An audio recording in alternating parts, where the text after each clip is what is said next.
اور یہ جو اس کے اوپر بھی میں بات کرنا چاہتا ہوں کہ ہمارے کئی لوگ پارٹی چھوڑ رہے ہیں.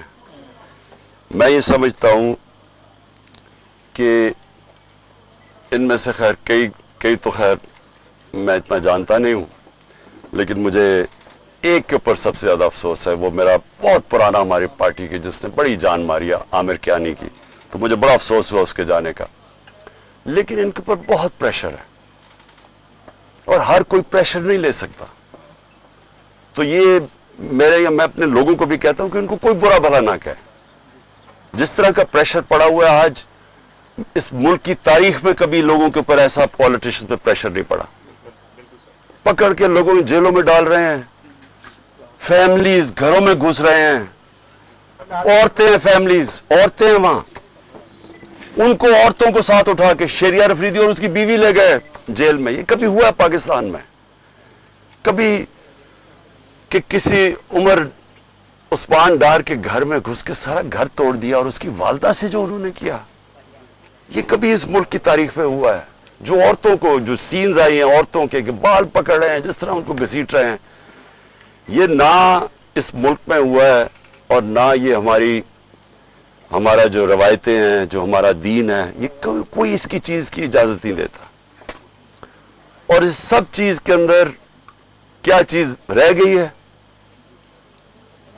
کہ جو لوگ یہ پریشر برداشت کر گئے ہیں.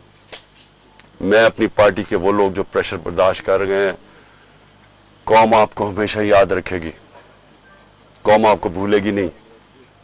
کہ مجھے پتہ ہے آپ کے اوپر کس طرح کے پریشرز ہیں، اور جس طرح آپ کھڑے ہیں تو نہ میں آپ کو بھولوں گا، نہ یہ قوم آپ کو بھولے گی. اور مجھے یہ بھی میں واضح کر دوں، کیونکہ یہ اس طرح کا پریشر شاید ہی کبھی کسی کی پارٹی کے لیڈر کے اوپر یا اس کی پارٹی کے ممبرز کے اوپر ڈالا ہو جو اس وقت ہمارے اوپر پورا پریشر ڈالا جا رہا ہے. میں صرف ایک چیز واضح کرنا چاہتا ہوں کہ اگر میں اکیلا بھی رہ گیا نا، اکیلا، میں تب بھی حقیقی آزادی کے لیے اس ملک کے لیے کھڑا رہوں گا. کیونکہ یہ کوئی غلط فہمی میں نہ رہے کہ اس پریشر کی وجہ سے میں شاید پیچھے ہٹ جاؤں گا. جس کے اوپر 2 قاتلانہ حملے ہو چکے ہوں، دوسرا جوڈیشل کمپلیکس کے اندر جو میرے اوپر انہوں نے پورا قتل کرنے کا پلان بنایا ہوا تھا، جس کے اوپر 2 حملے ہو چکے ہوں، اور وہ پھر بھی پوری طرح اس اپنی تحریک کے اندر ایک قدم پیچھے نہ ہٹے، تو اس کو یہ سمجھ آئیں کہ وہ پیچھے نہیں ہٹے گا. اور جو میں پھر سے کہتا ہوں کہ جو آج میرے ساتھ کھڑے رہ گئے ہیں، میں تو اپنی بات نہیں کرتا، یہ قوم آپ کو یاد رکھے گی، کیونکہ قوم کو بھی پتہ آپ کس طرح کے پریشر لے رہے ہیں. اور پھر اس ساری چیز کے اندر جو بات کوئی کر نہیں رہا، اور کبھی بھی کسی مہذب معاشرے میں ایسا نہیں ہوتا کہ 25 لوگ ابھی کنفرمڈ 25 لوگ شہید ہوئے ہیں. سب کے کسی کے پاس کوئی ہتھیار نہیں تھا، پرامن احتجاج کر رہے تھے اور ان کو سیدھی گولیاں ماری گئی ہیں. 25 کا ہمیں پتہ اس لیے کیونکہ ہمیں باقی کا پتہ اس لیے نہیں کہ 7,500 ورکرز کو پکڑ لیا، 7,500 تحریک انصاف کے کارکنوں کو پکڑا ہوا ہے. تو ہمیں پتہ ہی نہیں ہے کہ اور کتنے اور شہید ہوئے ہیں. ہمیں اتنا پتہ ہے کہ تقریباً 700 کے قریب لوگوں کو انجریز ہوئی اور وہ گولیوں کی انجری زیادہ ہیں. تو بات تو آج یہ کرنی چاہیے کہ کیا اس کے اوپر کوئی کمیشن نہیں بیٹھنی چاہیے کہ آپ کے ملک کے شہری ہیں، جو بھی ہے، ایک آدمی قتل ہوتا ہے تو اس کے اوپر تحقیقات ہوتی ہیں، تو پتہ تو چلے کہ یہ ہوا کیا تھا. اور میں آج آپ سب کے سامنے کہہ رہا ہوں کہ جب بھی انڈیپینڈنٹ کمیشن بیٹھے گی، اس کے اندر ایک منظم سازش آپ کو نظر آئے گی.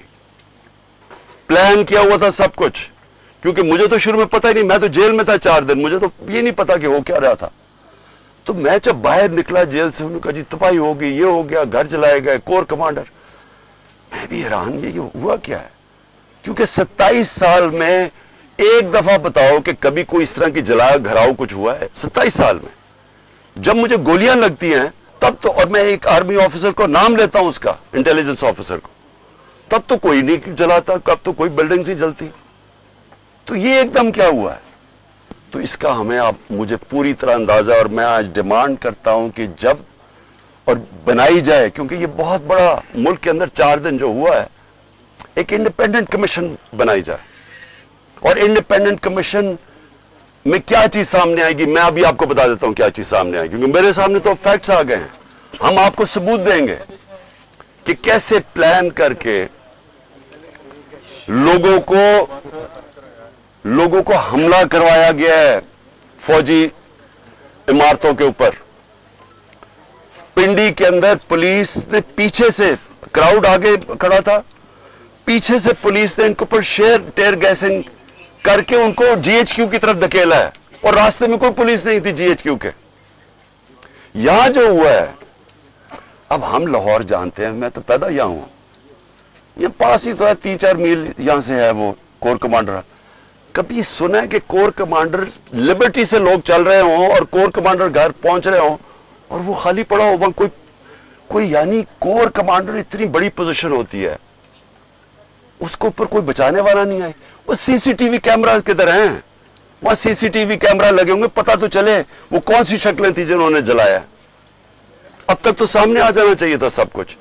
ٹی وی پہ اتنی زیادہ پروپیگنڈا چل رہا ہے, کم از کم وہ شکلیں تو دکھا دیں سی سی ٹی وی کیمرہ پہ کن لوگوں نے جلایا تھا وہ کور کمانڈر کا گھر. اور کیا آپ کو ہماری ڈاکٹر یاسمین, میری بہنیں وہاں باہر کھڑی ہو کے کہہ رہی ہیں کہ آپ نے اندر نہیں جانا. کون تھا جس نے اندر ان کو کیا ہے؟ وہی لوگ تھے جنہوں نے میاں والی کے اندر جہاز چوک پہ سب جب وہاں پرامن احتجاج کرے, انہوں نے کہا جی یہ اس کو جلانا ہے جہاز کو. وہ بھی وہاں سے رپورٹس ہیں کہ وہ آگے ان کو آگے کہہ رہے تھے کہ آپ نے یہ کرنا ہے. پشاور میں وہی رپورٹس آ رہی ہیں کہ اندر گھسے ہوئے تھے لوگ جو آپ اکسا رہے تھے کراؤڈ کو. دیکھیں 27 سال میں کبھی کسی نے اس طرح کی کوئی حرکت نہیں کی, تو ایک دم یہ جو سب کچھ ہوا ہے, تو اس کے اوپر بہت ضروری ہے انویسٹیگیشن کی, کیونکہ یہ اس سازش میں یہ چیز بھی آئے گی کہ پلان بنایا گیا ہے کہ کسی طرح تحریک انصاف کو فوج کے سامنے کھڑا کیا جائے اور فوج کے ذریعے تحریک انصاف کو ختم کیا جائے. یہ پلان بنایا ہوا ہے. یہ خطرناک ہے ملک کے لیے. یہ پیچھے پی ڈی ایم ہے, یہی ہوا تھا 1971 میں.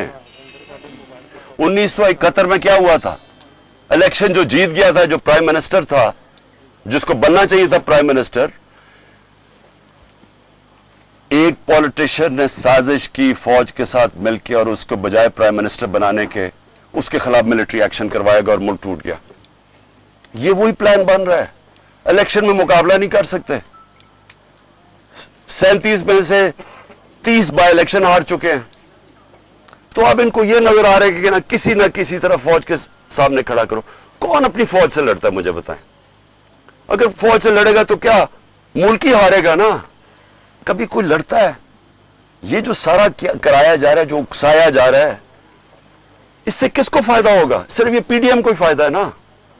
ملک کی تو جمہوریت بھی تباہ. اب یہ سوچ لے کہ یہاں کیئر ٹیکر کا اب کیا قیام رہ گیا, ان کی کیا قانونی حیثیت رہ گئی ہے؟ 90 دن پورے ہو گئے ہیں. ان کا تو کام تھا الیکشن کروانے کے لیے آنا.